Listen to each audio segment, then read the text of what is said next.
Hello everyone, I am Satish. Welcome to our YouTube channel APC academy.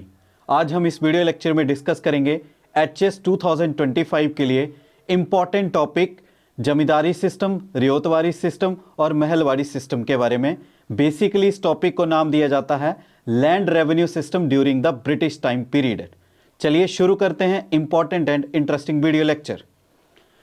तो जैसे कि बात करते हैं लैंड रेवेन्यू सिस्टम के बारे में, तो अंग्रेजी रूल से पहले क्या था कि भारत में जितने भी राजा और शासक रहे हैं उनके लिए जो रेवेन्यू का मुख्य स्रोत रहा है वो रहा है टैक्स। तो बेसिकली क्या था, टैक्स जो जमीन के ऊपर लगता था वहीं से ही वो मेजर सोर्स बना रेवेन्यू का। किसके लिए? राजाओं के लिए, और जो एम्पायर्स थे प्राचीन काल में उनके लिए। वही ऑनरशिप पैटर्न जो था जमीन का, यानी जमीनों को क्या किया गया था, सदियों के अनुसार बदला गया। अलग अलग लोगों को जमीनों का मालिकाना हक दिया गया, जिसके अंतर्गत एक ही चीज पे फोकस होता था, रेवेन्यू को कलेक्ट करना, और उस रेवेन्यू को यूज करता था एडमिनिस्ट्रेशन। बात करें राजाओं के समय काल में क्या था, जो जमीन थी उसको डिवाइड कर दिया गया था जागीर में, और जागीर किसको दे दी जाती थी? जो जागीर को संभालता था उसे बोलते थे जागीरदार। जागीरदार ने क्या किया, जिन जमीन उनको दी गई थी उस जमीन को उन्होंने क्या कर दिया, स्प्लिट कर दिया, डिवाइड कर लिया, और उन्होंने अपने नीचे असिस्टेंट रखे जिसको नाम दे दिया गया जमींदार। तो एट लीस्ट क्या हुआ, एट द एंड जमींदार को राइट्स दिया गया कि आपने किसानों से टैक्स इकट्ठा करना है, और वो टैक्स आपने किसको कन्वे करना है, वो टैक्स देना है आपने जागीरदार को, और जागीरदार देते थे उसको राजाओं को। ब्रिटिश टाइम पीरियड में भी क्या हुआ, अंग्रेजों ने कई जगह पे डायरेक्ट किसानों से टैक्स इकट्ठा किया, कई जगहों पे उन्होंने मिडिलमैन को इंट्रोड्यूस किया, जिस पे फोकस क्या था उनका, बहुत सारा पैसा इंडिया से इकट्ठा करना जो भी कर के रूप में कर सकते थे। तो जमींदार क्या थे, पीजेंट्स थे, किसान होते थे जो जमीनों के ऊपर खेती करते थे, कल्टीवेट करते थे। इन रिटर्न में क्या होता था, उनसे जो टैक्स इकट्ठा किया जाता था उस टैक्स का छोटा सा हिस्सा जो था वो जमींदार को भी दे दिया जाता था।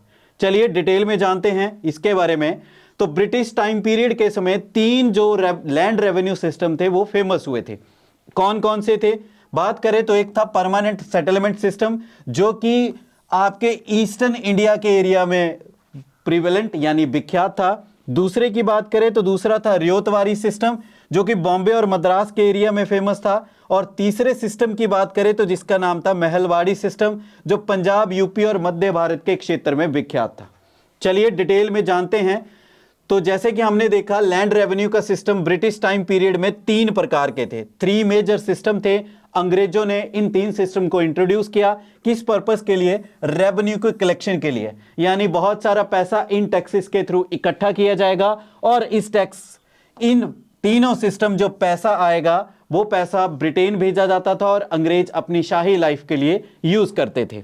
उन सिस्टम का नाम क्या था? एक का नाम था जमींदारी सिस्टम, जिसको परमानेंट सेटलमेंट सिस्टम भी कहा जाता था। दूसरे सिस्टम का नाम था रियायतवारी सिस्टम, और तीसरे सिस्टम का नाम था महलवाड़ी सिस्टम। चलिए वन बाय वन डिटेल में जानते हैं इनके बारे में। तो नंबर 1 आता है जमींदारी सिस्टम। जमींदारी सिस्टम को भारत में इंट्रोड्यूस किया गया था 1793 में। किसने इंट्रोड्यूस किया था? लॉर्ड कॉर्नवालिस ने। उस समय ब्रिटिश गवर्नर थे लॉर्ड कॉर्नवालिस, उन्होंने इंट्रोड्यूस किया, और इंट्रोड्यूस किया एक अधिनियम के अंतर्गत। अधिनियम का नाम था परमानेंट सेटलमेंट एक्ट। इस एक्ट के अंतर्गत इसको इंट्रोड्यूस किया गया। इसको इंट्रोड्यूस किन किन क्षेत्रों में किया गया? भारत में बेसिकली ये बंगाल, बिहार, उड़ीसा और वाराणसी, इन क्षेत्रों में इंट्रोड्यूस किया गया। बेसिकली जिसको कहा गया है ईस्टर्न पार्ट ऑफ इंडिया। इस सिस्टम को परमानेंट सेटलमेंट सिस्टम भी कहा जाता है। बात करें तो इसमें क्या था, जमींदारी सिस्टम में जमींदार को रिकॉग्नाइज किया गया कि जमीनों का हक किसको दे दिया गया? जमींदार को। और जमींदार को जमीनों के हक के साथ साथ एक अधिकार दिया गया कि आपने किसानों से टैक्स इकट्ठा करना है जो जमीन के ऊपर लगता है। तो यह अधिकार दिया गया। एक डायग्राम से इसको समझते हैं। बेसिकली जमींदारी सिस्टम में तीन लोग थे। एक होते थे ब्रिटिशर्स, दूसरा था मिडलमैन, तीसरा था फार्मर। मिडलमैन आएगा यहाँ पे जमींदार, फार्मर्स जो किसान जिनके पास जो खेती करते थे, जमीनों का हक था किसके पास? मिडलमैन यानी जमींदार के पास, और अंग्रेज उस पैसे को यूज करते थे। इस पर्सन को ड्यूटी दी गई कि जमीनों का मालिक तू है, और तेरी ड्यूटी बनती है कि इन किसानों से पैसे इकट्ठे करने टैक्स के रूप में। और पैसा कैसे इकट्ठा किया जाता? कैश की फॉर्म में। यहां से पैसे इसको दिए जाते थे, फिर इस पैसे को क्या किया जाता था, टोटल 11 पार्ट्स में डिवाइड किया जाता था, 11 पार्ट्स में। उन 11 में से एक हिस्सा दे दिया जाता था जमींदार को और 10 हिस्से रख लेते थे ब्रिटिशर्स। चलिए डिटेल में जानते हैं इसके बारे में, इस सिस्टम के बारे में। तो जमींदारी सिस्टम जो था, इसमें जमीनों का हक था किसके पास, जमींदार के पास, और एक्चुअल जो फार्मर्स थे वो देते थे कर। और टैक्स किस फॉर्म में पे किया जाता है, टैक्स को पे करते थे सिर्फ कैश की फॉर्म में। वहीं अमाउंट को, जितना भी अमाउंट इकट्ठा किया जाता था, उस इकट्ठे अमाउंट को 11 भागों में डिवाइड किया जाता था। उन 11 भागों में से एक हिस्सा दे दिया जाता था जमींदार को और रेस्ट ऑफ पार्ट 10 हिस्से किसको चले जाते थे, ईस्ट इंडिया कंपनी को। इस तरह से यह सिस्टम इनके लिए मुख्य स्रोत था इनकम का ब्रिटिशर्स के लिए। चलिए दूसरे सिस्टम के बारे में जानते हैं।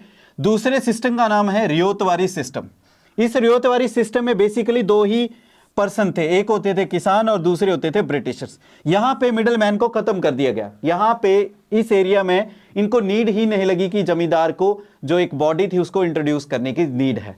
तो इस सिस्टम को इंट्रोड्यूस किया गया था थॉमस मुनरो के द्वारा 1820 एडी में। बेसिकली ये प्राइमरी लैंड रेवेन्यू सिस्टम था साउथ इंडिया में। दक्षिण भारत में विख्यात था, जैसे हमने पिछले की बात की थी वो ईस्ट इंडिया में था, ये सदर्न पार्ट ऑफ इंडिया में था। मेजर एरियाज कौन कौन थे इस सिस्टम को इंट्रोड्यूस करने के लिए, वो थे मद्रास, बॉम्बे, कुछ पार्ट असम का, कुछ कुर्ग प्रोविंसेस जो ब्रिटिश भारत का था, ये एरिया आते थे रियोतवारी सिस्टम के अंतर्गत। इस सिस्टम में क्या था, जमीनों के मालिकाना हक दे दिए गए किसानों को और किसान सीधे रूप से टैक्स दे देते थे ब्रिटिश गवर्नमेंट को। चलिए डिटेल में जानते हैं। तो रियोतवारी सिस्टम में क्या था, जैसे हमने बात की, जमीनों के ऑनरशिप राइट्स किसको दे दिए गए थे, handed over to the peasants. किसानों को जमीनों का मालिक बनाया गया और ब्रिटिश गवर्नमेंट जो थी वो टैक्स को डायरेक्टली कलेक्ट करती थी किसानों से। और जो इस सिस्टम में रेवेन्यू रेट्स थे यानी करों की दर थी, तो रियोतवारी सिस्टम में क्या था, जो जमीन बंजर है यानी ड्राई जमीन है वहां पे 50% टैक्स लगेगा, यानी कितनी किसान की आय होगी उसका 50% डायरेक्ट चला जाएगा किसको, ब्रिटिश गवर्नमेंट को। और जो इरिगेटेड उपजाऊ जमीन थी वहां पे 60% टैक्स था। वहीं इस सिस्टम में क्या था, जैसे जैसे साल दर साल वो टैक्सों की दर भी थी वो भी बढ़ती रहती थी, लगातार वो टैक्सों की दर को फ्रीक्वेंटली इंक्रीज कर देते थे, जब उनका मन करता था उस हिसाब से कर की दरों को भी बढ़ा देते थे।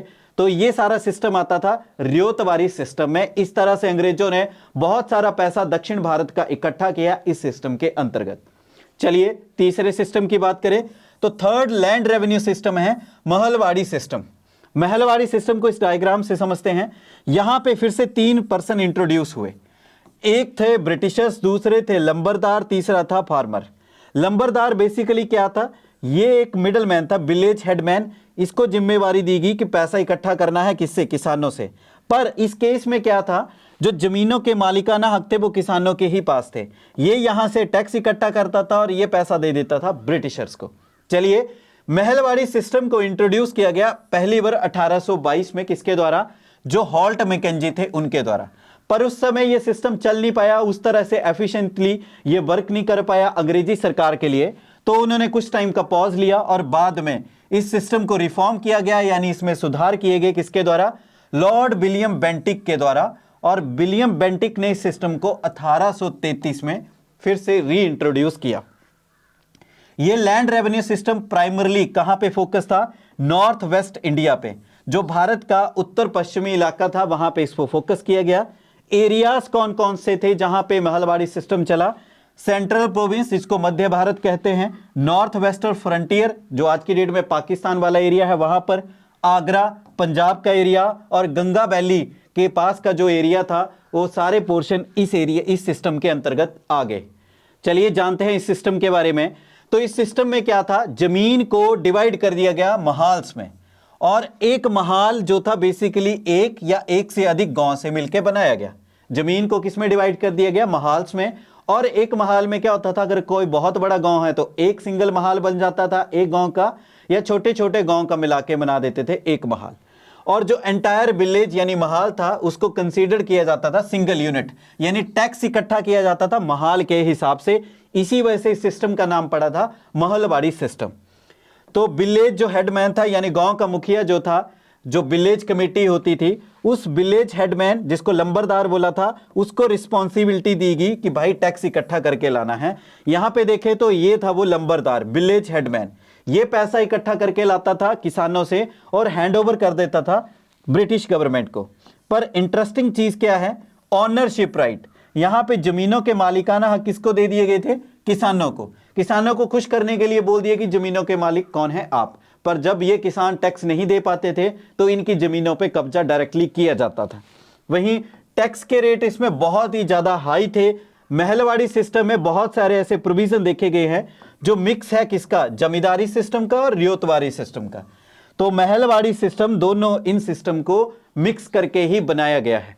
तो इस तरह से इस वीडियो लेक्चर में हमने लैंड रेवेन्यू सिस्टम के बारे में जाना, जो ब्रिटिश टाइम पीरियड में थे। 3 सिस्टम थे। नंबर 1 था जमींदारी सिस्टम, जिसको परमानेंट सेटलमेंट सिस्टम कहा गया है। दूसरा है आपका रियोतवारी सिस्टम, जो कि दक्षिण भारत में चला। और तीसरा था आपका महलवाड़ी सिस्टम, जो पहले 2 का मिश्रण है। तो इस तरह से इस वीडियो लेक्चर में हमने इस इंपॉर्टेंट टॉपिक को देखा, मॉडर्न हिस्ट्री के।